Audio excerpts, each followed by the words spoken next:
Good morning, good afternoon, good evening. Friends, Kevin sir back from Personal Tutor. Standard 7th History playlist आप लोग देख रहे हैं. Chapter है new Kings and kingdoms. Chapter 2 है ये आपकी टेक्स्ट बुक का. इस चैप्टर के टॉपिक प्रशस्तीज एंड लैंड ग्रांट्स को मैं आज आपको समझाने वाला हूँ. प्रशस्ति क्या होती है ये हमने 6th स्टैंडर्ड में भी पढ़ा है. किंग्स की बातों को, किंग्स के बारे में कुछ पोएम्स जो कि पोएट्स या बार्ड्स लिखते थे जिसमें किंग का बहुत गुणगान होता था. Kings were praised in these prashastis. So they were basically collection of praises, we can call them. अब प्रशस्ति लिखते समय एक चीज़ का ख्याल रखा जाता था. They were often composed with the point of view of what the king wanted to depict about himself. राजा अपने बारे में क्या बताना चाहता है वो चीज़ें बताते थे. जो चीज़ें नहीं बताने लायक है वो हटा दो. They were full of praises. जय जयकार होती थी उनकी. His epic wins in battles, his demeanors, his endeavors, whatever thing he has earned, वो सब प्रशस्तियों में लिखा रहता था. प्रशस्ति लिखने वाले यूजुअली वो ब्राह्मण्स होते थे जो या तो किंग की कोर्ट में मौजूद रहते थे या किंग से काफ़ी किंग उनसे काफ़ी इन्फ्लुएंस्ड रहते थे. तो एक तरीके से वो लोग एडमिनिस्ट्रेशन में भी हेल्प करते थे.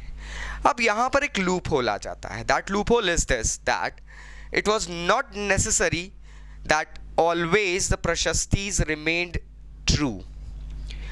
चीज़ें बढ़ा चढ़ा के भी बताई जाती थी. वाई?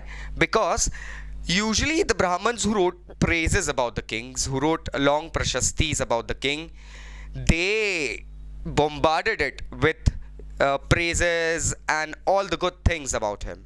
वो चीज़ें भरी रहती थी राजा की जय जयकार और उद्घोषों से. मतलब यहाँ की सेना हमसे डर गई, इस एरिया के राजा हमसे डर गए, इस एरिया के राजाओं ने हार मान ली, और ऐसा ऐसा बहुत सारी चीज़ें आती थी. पिछले चैप्टर में आपने, पिछली क्लास में भी, 6th क्लास में भी आपने काफ़ी प्रशस्ति के बारे में पढ़ा है.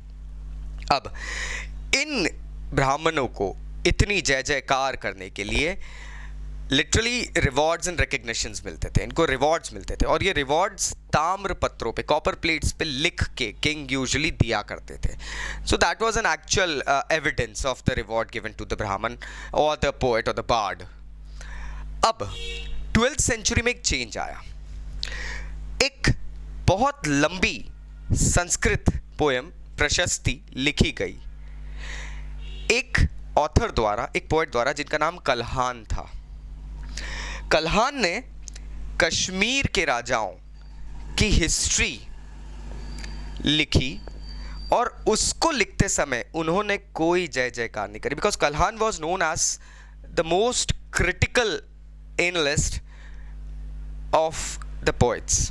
वो सुनी बातों पे भरोसा नहीं करता था, झूठी जय जयकार में भरोसा नहीं करता था. He used proper valued sources such as inscriptions, जो अर्लियर इंस्क्रिप्शंस होते थे, डॉक्यूमेंट्स, जो डॉक्यूमेंटेशंस नोट किए जाते थे, आई विटनेस अकाउंट्स, जो लोग साक्षात चीज़ों को देख चुके हैं उनकी बातों पे उन्होंने गौर करा था. एंड अर्ली हिस्ट्री, किंग्स की लीनियज को उन्होंने समझा था. And then he prepared a prashasti about the history of the kings from Kashmir. So now you know प्रशस्तीज और ये लैंड ग्रांट्स क्या होती थी. I will also inform you. Land grants usually copper plates के ऊपर जो लिख के देते थे प्राइजेस वगैरह, तो एक तरीके से एविडेंस होता था, जैसे आज की डेट में हम लोग रजिस्ट्री बनाते हैं. तो यहाँ पे अब हमको समझ आता है कि प्रशस्तीज क्यों बनाई जाती थी, कौन बनाते थे, क्या फ़ायदे मिलते थे. लेकिन कुछ लोग ऐसे भी थे जो चेंजेस लेकर आए. I hope you've got the topic. Still, if you have any doubts, so please नीचे comment box से comment करिए. I'll be going ahead and replying back. Thank you very much. Take care.